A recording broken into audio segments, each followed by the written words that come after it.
வணக்கம், நான் உங்க friend Jaya Srinivasan. Welcome to veggies recipe. நம்ம தோட்டத்து பலாப்பழத்துல நம்ம நிறைய ரெசிபிஸ் பண்ணலாம் அப்படின்னு நான் சொல்லியிருந்தேன். ஆல்ரெடி நம்ம ஒரு பாயசம் பார்த்திருக்கோம்.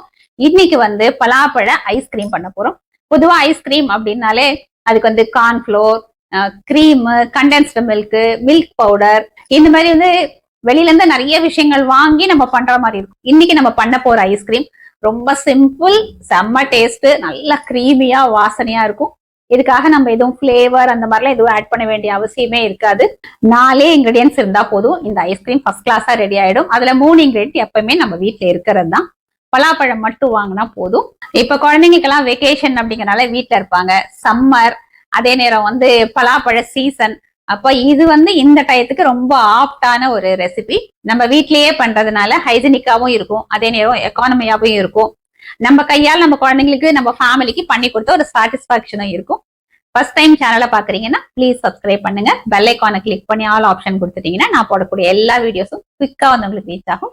வாங்க ஈஸியா அந்த பலாப்பழ ஐஸ்கிரீம் எப்படி பண்றதுன்னு பார்க்கலாம். ஒரு 15 பலாச்சோளை எடுத்துட்டு இருக்கேன். இதுல இந்த மாதிரி நார் இதுன்னு வச்சுக்கோங்களேன். இது எல்லாத்தையும் எடுத்துட்டு உள்ள பலா கொட்டை இருக்கும் இல்லையா, அதையும் எடுத்துட்டு ரஃபா சாப் பண்ணி எடுத்துக்கலாம். ஸ்டவ்ல ஒரு பேன் வச்சுட்டு 3 டேபிள் ஸ்பூன் கோதுமை மாவு சேர்த்துக்கலாம். இந்த கோதுமை மாவை நல்லா சலிச்சு எடுத்துக்கணும். இதை லோ ஃப்ளேம்ல நல்ல ஒரு வாசனை வரும் இல்லையா, அது வரைக்கும் நம்ம வறுத்துக்கணும். கோதுமை மாவுக்கு பதிலா மைதா மாவு இல்லைன்னா கார்ன்ஃப்ளோர் கூட நம்ம சேர்த்துக்கலாம். கோதுமை மாவு நல்லா வறுபட்டாச்சு, நல்ல ஒரு மனம் வருது. இப்ப ஸ்டவ் ஆஃப் பண்ணிக்கலாம்.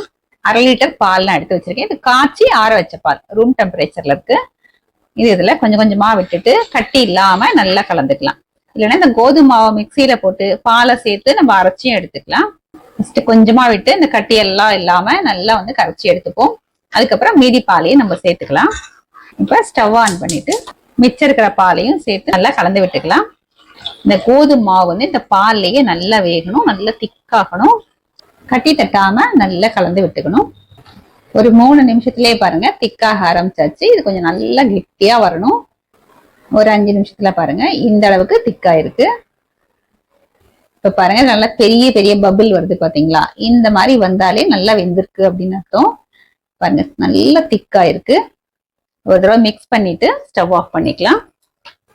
ஸ்டவ் ஆஃப் பண்ணதுக்கு அப்புறம் இது சூடா இருக்கும் போதே இதுல ஒரு 5 டேபிள் ஸ்பூன் நம்ம சர்க்கரை சேர்த்துப்போம். இது நல்லா கலந்து விட்டுக்கலாம். இதெல்லாம் சூடா இருக்கனால சர்க்கரை கரைஞ்சிரும். இந்த சர்க்கரையோட அளவு அப்படிங்கிறது, நம்ம பலாப்பழம் எடுத்திருக்கோம் இல்லையா, அது நல்ல ஸ்வீட்டா இருந்தா நம்ம கம்மியா போட்டுக்கலாம்.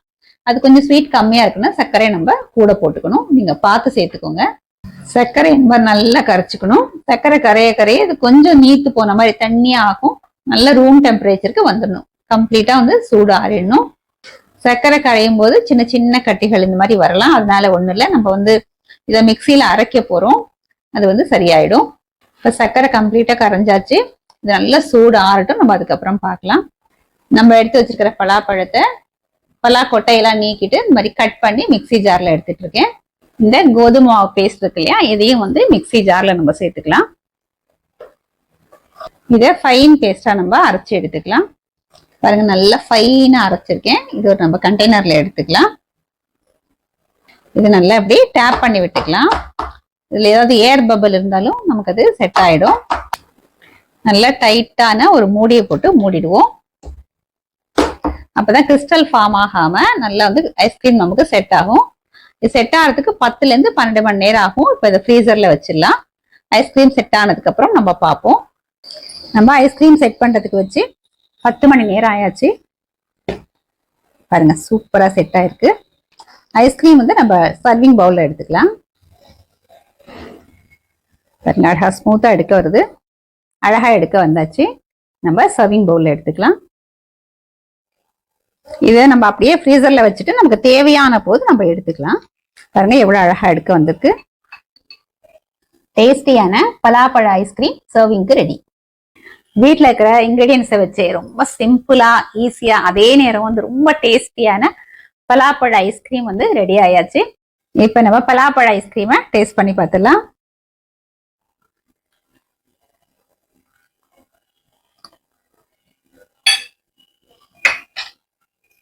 சூப்பரா இருக்கு. இந்த பலாப்பழ ஃபிளேவர் ஐஸ்கிரீம்ல ரொம்பவே அருமையா இருக்கு. இல்ல கிரீமியா இருக்கு. மேல வந்து நம்ம நட்ஸ் சேர்த்துக்கோங்க. ஃப்ரெஷ்ஷான பழாப்பழம் இருந்தா கூட சின்ன சின்ன பீஸா கட் பண்ணி நம்ம போட்டுக்கலாம்.